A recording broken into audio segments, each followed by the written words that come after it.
Nelson is here. He has written over 2,000 songs, released over 200 albums, and performs over 200 nights a year. He has won 5 Grammys and countless country music awards. Last year, in the nation's capital, he received the Kennedy Center Honors. His latest CD is Night and Day. It marks his first ever instrumental album. I am pleased to have Willie Nelson back at this table. Welcome back, sir. Thank you, Charlie. Good to see you.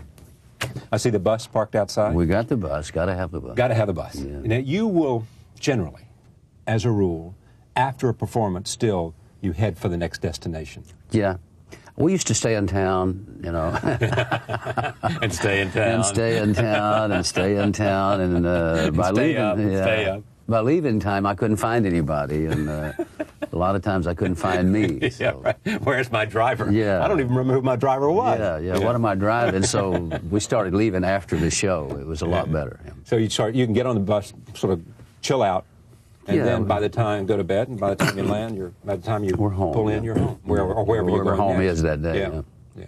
This album, instrumental, Willie Nelson, Night and Day. You picked these songs out yourself? Right. Tell me what went into it.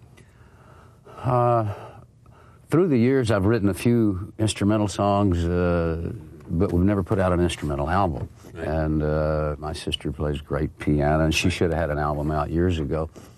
But I thought it would be good if the band put out an instrumental album. And I'm a big Django Reinhardt fan, so I as good a guitarist as they've been around. The greatest that I ever heard. The greatest you ever heard? Yeah.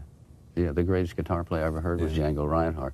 Grady Martin is in there, and Chet Atkins and all the great guitar player. But Django, to me, is the guy that laid down a lot of the stuff that all of us try to do. Yeah. What made him good? I mean, what is it that makes a good guitarist? It's hard to say. When he was 16 years old, he played banjo, violin, and guitar, and then he was in a fire, and it burned his left hand so bad that he only had these 2 fingers to play with. Yeah. And he did more with those 2 fingers than any of us could ever do. I laughed a lot about it and said, well, I've got too many fingers. I can't play that way. If I only had 2 fingers, I could be as good as Django. Yeah. You love playing, though, too. I mean, the guitar for you is what? It's connected to you up there, and it gives you the... Well, yeah, I've always had a guitar in my hand, and I really do feel a little bit uncomfortable when I try to sing and there's no guitar to play. So, yeah, I'm sort of a guitar man. You mentioned your sister, right? Piano player. Was it your grandparents that sort of got you going in music? Yeah, we were raised by our grandparents from the time I was 6 months old, and they were both musicians, voice teachers, and they just naturally we picked up a lot of stuff. My sister learned to play piano and organ, and I'd sit on the stool and learn what I could from her. Yeah, look at these songs. Night and Day, All the Things You Are, Sweet Georgia Brown, Gypsy, Honeysuckle Rose, Over the Waves, September in the Rain. I mean, it just goes on and on and on. But I mean, have you been keeping these in your head? Things that, I ought to put an album together one day of instrumentals, and I know what I like. When I realized that we could do an instrumental album, that our sound was kind of gelling pretty good, and then we started in sound checks every day rehearsing instrumentals. And we worked up all these songs at sound checks in the last year. And then when we went in the studio, it was pretty easy. We got Johnny Gimble to come in, and of course he needs no preparation. He just plays. He's ready. So we knew what we were going to do, and we got John and we did the album, and it turned out pretty good. Those are all songs in there that I grew up playing. Yeah. Why now? I mean, why not some time ago? Because you didn't know that you could carry it? Well, I mean, not musically, but just that your sound was right for instrumental? By the time that I got to a point where I could record kind of what I wanted to, instrumentals weren't doing that great, and I was barely getting my vocals played on the radio station, and even that sometimes didn't happen. So I didn't really think it was time for an instrumental. But I came up with my own label here a few years ago, and it just Who's it, seemed like... What's the label? It's Perdonalis. Perdonalis, I'm looking at something else. And Navarra is the folks who are distributing it for us. Right. So Perdonalis is able. Perdonalis is the down label. by the Perdonalis River. That's it. Yeah. Is your ranch on the Perdonalis? Right. You got about 700 acres or so down Right, there? yeah. Do you get home much? I just left there I was there a couple of weeks, so, yeah. What do you do when you hang out at home? I mean, I know you got your musical stuff Well, there, this time, while I was home, I played a little golf, and we had our 4th of July. You played a lot of golf, my friend. Every morning you were out there. Yeah, I tried to. You have the funniest swing because you stand, you and I, you played and I was there. We had fun out in Hawaii. Yeah. But you stand way behind the ball. And it's kind of, where'd you get that swing? I have no idea. You know, it just works. Because you're shooting in about high 80s, are you? Well, sometimes, yeah. Low 80s? Yeah. Well, it depends on a good day. A real good day, I can get low 80s. Yeah, but low 80s on a good day and a course that fits your game. Yeah. With a few strolls here and there. We have what we call the Perdinale stroll. You know, so. What's that? Well, if you happen to be behind this tree, you stroll out. You right? stroll it a little bit. Now, you got a course down there? Where do you play? Yeah, I have a 9-hole course there in Austin. Yeah. That you own, don't you? Yeah. You didn't lose that in the whole business, or did somebody buy that and they sold it back to you? A friend? Yeah, it changed hands about three times before I could get it back. Now, how far is it from the ranch to Austin? We're about 30 minutes. Oh, so you're there in a moment. Yeah. You know? Yeah, we're just west of Austin. On the same broadcast with you tonight is Lyle Lovett. He sometimes performs with you. Yeah, we played a lot of shows together. In fact, he was on the Kennedy Center Award thing that we did. He came up and did that. Was down there. Yeah. And I mean, what do you think of him as a musician? What's his? He's an incredible musician, songwriter, singer, entertainer. That's about all you can say about it. He's got a sound. Yeah.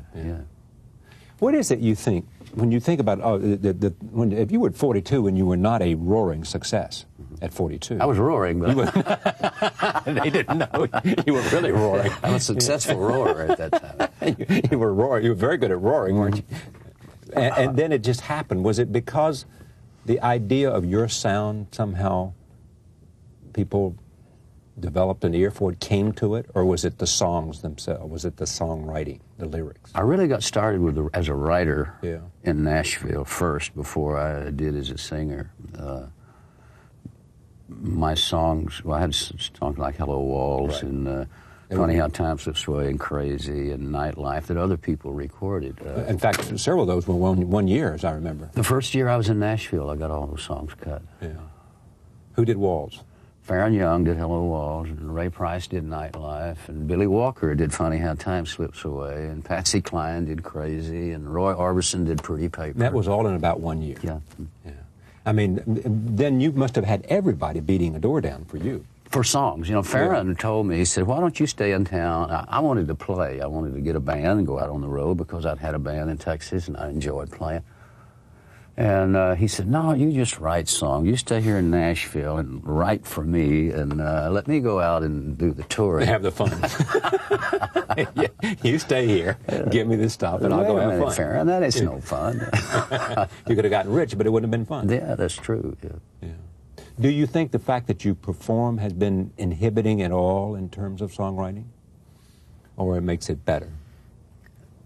You know what I mean? I mean, sometimes sitting simply thinking about writing songs all the time might have been a different experience than being out there and performing and being on the go and living the good life. When you're out there working 200 days a year, you really don't have a lot of time to write.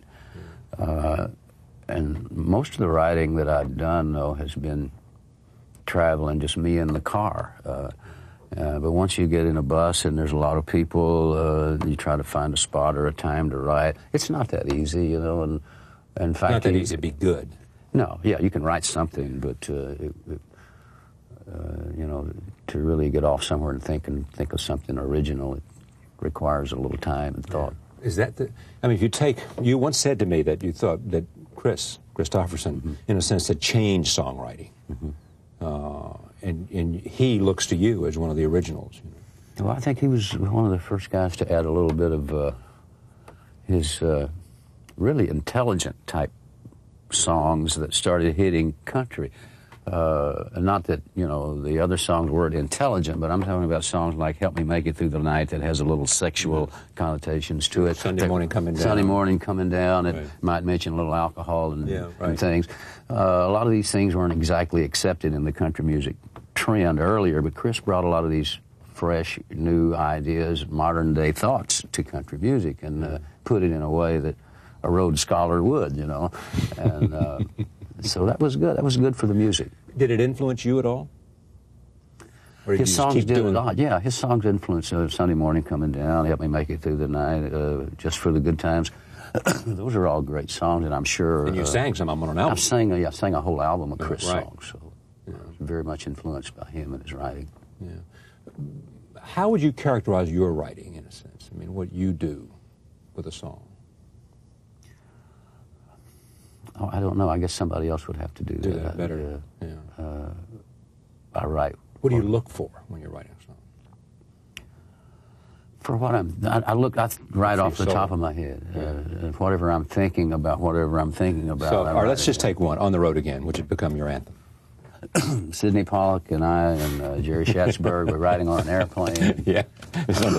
You reach up there in the back of one of those... On the barf bags, yeah, and say, Sidney, I think I got a song. Yeah, and of course he thought it was probably the worst thing he ever heard in his life because I just kind of said, what do you think about this for some lyrics? On the road again, or I can't wait to get on the road again, blah, blah, blah, blah, blah. Life I love is on the road again. And he thought he thought I had smoked or drank way too much. And the altitude had got me. Yeah, light air up there. The cabin pressure was down. But when we got to the studio, and he said, well, what's the melody going to be? This is Sidney Pollack? Yeah. The filmmaker? Yeah. Well, anyway, we were just riding on the airplane, and we're talking about a song for the movie Honeysuckle Rose, and I said, well, what do you want it to be about? And he said, about being on the road. And I said, well, what about on the road again, on the road again? I just can't wait to get on the road again. And he said, okay. That's what you call the bus, too. The bus, don't you? The Honeysuckle Rose, right? Honeysuckle Rose is the name of the bus. Mm-hmm. Yeah. You were on the road 200 days out of the year Just or about, more? Yeah, at least. Why do you do it? I enjoy it. You still love it? Yeah, I enjoy it, and the crowds are still good. The band is still together. We're still cooking pretty good. Yeah, you are cooking good. But is there some sense of do you like home even better now, though? You know, at some point, you still love the road, but home even becomes more. Well, yeah, I have the best of all the worlds, I think, because I have a great home, great family, some good kids, and all my other kids are doing well, and they come with me on the road when they can, and my daughter works with me now. She's on the road with me now, my oldest daughter. Yeah, man. So I really feel like that now things are working pretty good, both at home and out here, and it's really difficult to keep that going all your life. Yeah, you bet. But how long can you keep it going? Yeah. It'll tell you at some point. It'll right. tell you. You know, as long as it goes good, as long as it grooves, as long as it's you fun, feel yeah. it, as long as it's fun. Yeah. You've also been through tragedy, man. I mean, you know, you've had stuff that no parent should ever have happen to them.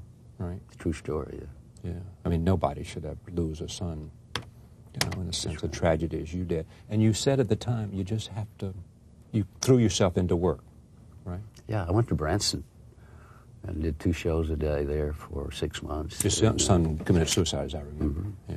And you went to Branson just to forget yourself. Well, I'd had the date booked, but you know, and of course I had every reason to cancel, and but I didn't do it. I knew that I was going to need to work. Yeah, I had to work through all that. How do you work through it? Just simply keep at it, and somehow at some point you come to peace with it and accept it and move on. Yeah, it takes a lot of time. It takes a lot. You never really, get over it. There's no way you can do that, but you find a way to live with it. Yeah. Did you write any songs about it? No. Didn't want to, couldn't, too painful, too tough, Absolutely. too close, too all that. Maybe someday. Maybe someday. Yeah. Are you at a certain place in terms of what you want to write about and what you want to say, or does it just come to you? I never have any plans about what I'm going to write or if I'm going to write, really. I found that if I sit down and try to write, I can come up with something. But if I wait until an idea comes, it'll be better. Would you do anything different? I mean, this life has been good to you. I don't think so. If I did anything different, then it would change where I'm at right now. Yeah. And I know I've made a lot of mistakes, but everybody does. And if I learn from them, that's good. Yeah. And you have. I hope so. Yeah. The 4th of July picnic, that's gotten to be a big deal. Mm-hmm. The first one we did was a long time ago, and 27 years, I think, we figured out. We did our first picnic, and we did one this year in Luckenbach, and just people getting together, all kind of people getting together out in the hot sun, listening to music, and the reason that I started doing them is I saw how successful the first Woodstock was. Yeah. And then right after the first Woodstock, they had the Dripping Springs reunion down in Texas, where some guys got together and promoted a big show, and it was out in the same area where the next year I went back in there in July. This was in March, and the weather was kind of bad. And I thought it was a good idea, but I wanted to do it in July. And I said, what better day than July 4th, because it's real hot, and people in a celebratory mood. People out there drinking a little beer and whatever, but if it's too hot, they don't want to fight. So that's right. So I went for the hot weather. Drink the beer and listen. Yeah. And that's how many have you done now? Have you done one every year since then? Well, it's 27 years, but we've done in that 27 years, I think we skipped a couple of years, and we had a Farm Aid. And, right. Farm Aid still goes, doesn't Farm Aid, yeah, we're having Farm Aid again this year, by the way. In Bristol, Virginia, or Bristol, right, Virginia? Right, September 10th, yeah. What'd you raise last year? September 12th. Yeah. I'm not sure. Over the years, we've raised around $14 million, I guess. Wow. The IRS stuff is all taken care of? Mm-hmm. You don't still owe them anymore? I mean, it wasn't like a piecemeal thing. I mean, you came in and you made your deal. Made our deal, and it was, everything was... When you at a time like that, you find out who your friends are, don't you? You really do. And I had some. You did, I really had a lot of them. And they said, Willie, I'll take care of this, don't you worry. Is that basically it was like that, wasn't it? They did. All the farmers went down into the auction down there, and they bought up everything. And, my friend Darrell Royal and Jim Bob bought the golf course. Of course, the IRS come in and took it away from them because they didn't pay enough for it. So they decided, well, we'll find somebody else that'll... Wait a minute, let me just get this straight. Was anybody bidding against Darrell? Not really. Yeah.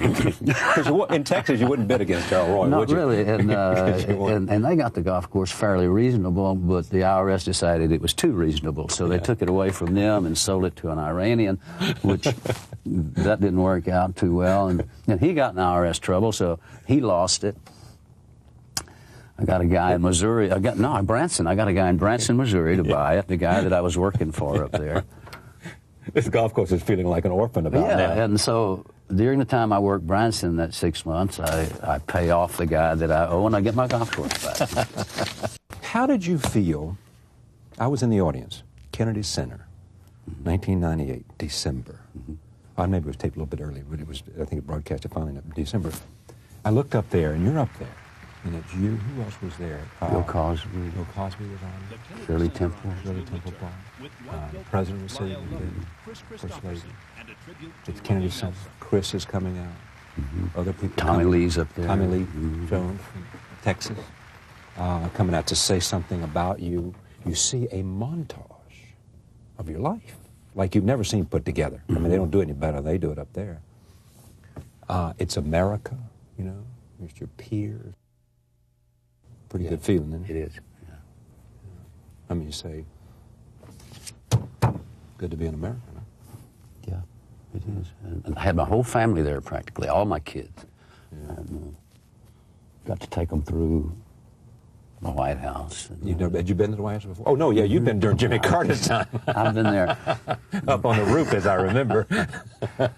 And it's a nice view. But to take your family out. But I had my whole family there, and they met the president and everybody, and he was very nice, and took pictures, and did great. Yeah. I mean, it really is, though, a kind of, when you see your life there in front of your eyes, and the way they do it, it's a little bit humbling, too, isn't it? Very, very, yeah. Very humbling. sense of what this journey's been about. Yeah. You know, and capturing. Yeah, and you realize where you came from, you know, and how you got to where you are. It's pretty mind-boggling, really. Yeah. It's not something you want to sit around and think about. Yeah, I know, but it's a journey it's a for journey, you, yeah. you know, and you're still on that journey. Among whom do you say, without them, I couldn't have made it? My grandparents, for sure. They set you on the road. They set me on the right road and gave me the right thoughts. Yeah. And I feel like I owe it all to them. You do? Yeah. And the people I met along the way, I can name a lot of names, you know. When you're down and when you're up, both. Mm-hmm. Yeah. Do you continue to learn, or are you just simply drawing on stuff you already have? You know, I think I learn something every day. Do you really? As an artist? You know? Well, as an artist, as a person, I know I learn and that something feeds every into day. the art. Yeah, and hopefully I can, when I play tonight, I'll think of something new to do, you know. You were amazing. You really are, my friend. It's great to have you. You too. Thank you. Thank you. Thank you for joining us. See you next time.